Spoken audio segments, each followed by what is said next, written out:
So, in the Quran, we've got Allah swearing by literally everything. We'll be talking about that in a few moments. Given that we find these things in the Muslim sources, I'm truly interested in how we can sit here and poke fun at the doctrine of the Trinity. Now, the real basis I find for reconciling these texts with the doctrine of Tawheed is that Muslim scholars don't let you know this stuff, which is why you think it's funny when you're hearing it. Time is up, Dr. Wood.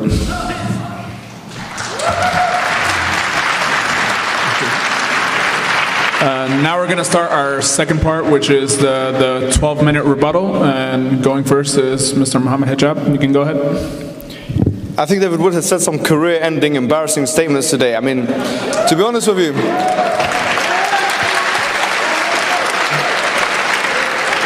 after 20 years of researching Islam, you come with this. Okay, let's deal with one by one. Allah says that Allah yusalli ala nabi, and he's here saying that he prays to the Prophet. There's a difference between yusalli lahu and yusalli ala in the Arabic language. I knew this was going to happen. I knew this was going to happen. I knew I was going to have to give you a free Arabic lesson here today. I knew it. And that's why the translators put for, not to the Prophet. You don't know what the words in Arabic mean. Don't speak salah. Come on, please, don't embarrass yourself. Allah has parts. He says Muslim scholars say we should take this literally. Which Muslim scholars? Which Muslim scholars? He says كُلُّ شَيْءٍ هَالِكٍ إِلَّا وَجْهَهُ in Surah Al-Qasas, chapter 20 of the Quran. Means everything is destroyed except for his face. And this means that Allah, all his body parts will be destroyed. He has body parts in these things. First of all, the word kull in Arabic doesn't necessarily mean all. As-Subki wrote a book, Al-Kull wa ma tadul. And he said, and he shows with examples, that the word kull doesn't mean all. I'll give you an example. In chapter 46 of the Quran, Surah Al-Ahqaf, تُدَمِّرُ كُلُّ شَيْءٍ بِإِذْنِ رَبِّهَا فَأَصْبَحُوا لَا يُرَى إِلَّا مَسَاكِنَهُم. That the wind destroyed everything, كُلُّ شَيْء, the same words here in Surah Al-Qasas. Everything was destroyed except for their houses. If it meant every single thing, it wouldn't have been, their houses would not be there. So the word kull doesn't mean that in Arabic language. Once again, it's a problem with language. He says that, this is exactly his words. He said the Quran is an eternal person. Tell me one scholar in the history of Islam who said that. This is a lie. He says the Quran is it will come as a shafi'ah on the day of judgment. So if this is the question, I'll put it better for you, I'll help you, yeah? If the Quran is an attribute of God, how can it intercede for you? This is what he's saying, right? It's a good question. This is a good question. But it's not a proper understanding of the hadith. This is the only good question you had. I'll give it to you. This is the only good question you had.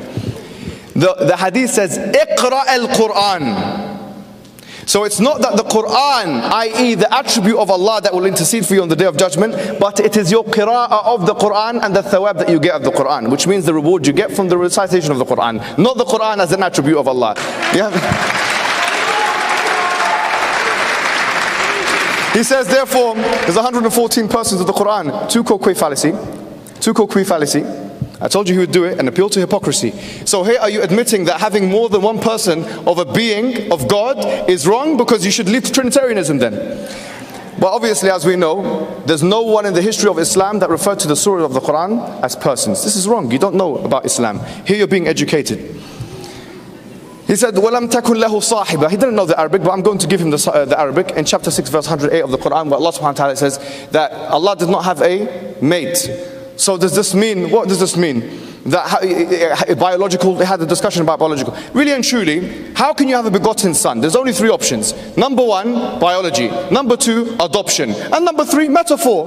And if you say it's not biology and it's not adoption, it must be a metaphor. So Jesus is not a son of God.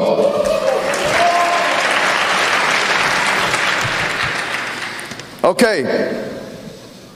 And then he says that the Prophet, they played, they tried to get his hair and the spit and these things. Okay, well if you think spitting on someone makes you a god, well that's what it implies. Then I wonder why you look at every other verse of the Bible as implying that Jesus was God. Because for you, a spit, that's making me a god now. I mean, Don't embarrass yourself in front of me.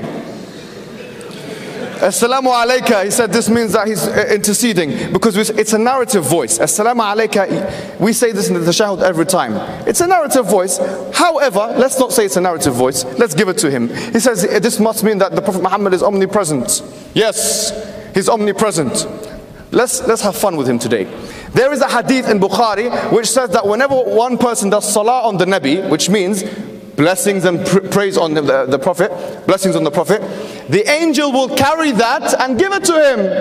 It doesn't mean that he's hearing it everywhere. The angel is moving it around. This is from the will of Allah. And if you didn't know that, now you do. He says that Kalimatullah, that Isa being referred to as the word of Allah, must mean that he is divine. So although the Quran says clearly that he's not divine, no, it makes a mistake, he is divine. Well, you're all over the place, you're fumbling all over the place. It's embarrassing. Kalimatullah is defined in chapter 3 verse 58 of the Quran, where Allah subhanahu wa ta'ala says, Inna mathala Isa inda Allahi kamathali Adam khalaqahu min turabin thumma qala lahu kun fayakun. 5 minutes left. He said to him, be, and he was. The word is defined in the Quran as be. So Allah says be, and things are. Just like he said be with Adam, he said be with Jesus, and he was. He says that there are 7 planetary things in Arabia and these things. I mean, how can you make a judgment? First of all, I haven't got a reference for that. I didn't see a reference. He didn't say, yes, I give you a reference here. It says Bukhari, whatever. Even if he's got a reference, how do you know that the practice originated from that and not from Abraham? After all, Abraham, even in the Old Testament, yes, he existed, pre-existed before Jesus, even though you have, the physical Jesus, and he was there in the desert. And you have in the book of Psalms mention of pilgrimage. So, if this is the case, then I wonder why this is mentioned. Now I think this is all that he kind of mentioned. I want to give you one principle, ladies and gentlemen, that will destroy everything he said. The Quran says, chapter 42, verse 11, لَيْسَ كَمِثْلِهِ شَيْءٍ وَهُوَ السَّمِيعُ الْبَصِيرُ, that there's nothing like him. You cannot do tashbih or tamthil of Allah. Anything that we see in the Quran, talking about the hand, talking about the face, all of these things, you can rest assured because of this verse and the other verse, وَلَمْ يَكُنْ لَهُ كُفُوًا أَحَدٌ, that this means, yes, this means it cannot be compared to anything you imagine. لا تدرك الأبصار وهو يدرك الأبصار in the Quran. Anyways, I mean every Muslim knows this, but the idea is there's an implicit admission here that I've lost. This is what I come up with. I've lost. Yes, we know Trinitarianism is so confusing, but I'm going to show you how much Tawheed is confusing as well. I have admitted defeat, therefore I'm going down. I'm going to try and take you down with me. That's really what you're trying to say to me, David Wood. I know by the look of your face here, you would probably agree with me. Let's be honest. Look at his face. Everyone, ladies and gentlemen, take a look at his face. Yes. Anyways, I've got a few minutes left. Let me recite some Quran because I've done with this guy. Allah subhanahu wa ta'ala, he says in chapter number 19, verse number 31, about Jesus. This is what we believe about Jesus. قال إني عبد الله آتاني الكتاب وجعلني نبيا وجعلني مباركا أينما كنت وأوصاني بالصلاة والزكاة ما دمت حيا وبرا بوالدتي ولم يجعلني جبارا شقيا والسلام علي يوم ولدت ويوم أموت ويوم أبعث حيا ذلك عيسى بن مريم قول الحق الذي فيه يمترون قول الحق الذي فيه يمترون ما كان لله أن يتخذ من ولد سبحانه إذا قضى أمرا فإنما يقول له كن فيكون وإن الله ربي وربكم فاعبدوه هذا صراط مستقيم فاختلف الأحزاب من بينهم فويل للذين كفروا من مشهد يوم عظيم.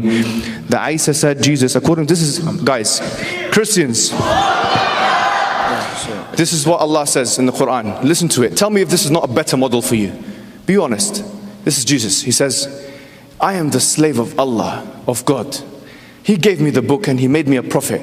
Just like in chapter 8 of Mark, verse 1 minute left. Yes, 48. People thought Jesus was a prophet in the Old Testament, in the New Testament time, in the time of Jesus, when He was alive. وَجَعَلَنِي مُبَارَكًا أَيْنَمَا كُنْتَ, and He made me blessed wherever I am. This is what we believe of Jesus. He made me blessed wherever I am. You know? وَأَوْصَانِي بِالصَّلَاةِ وَالزَّكَاةِ مَا دُمْتُ حَيًّا, and He told me to pray and to give charity so long as I am alive. You know? This is what we believe about Jesus Christ. وَبَرًّا بِوَالِدَتِي, I was good with my mother. وَلَمْ أَكُنْ جَبَّارًا شَقِيًّا, I wasn't an arrogant person. وَالسَّلَامُ عَلَيَّ يَوْمَ وُلِدْتُ, and peace be upon me the day I was born, and the day I die, and the day I will come back to life. That is Jesus, son of Mary, the one who you differed about. Jazakumullahu khairan.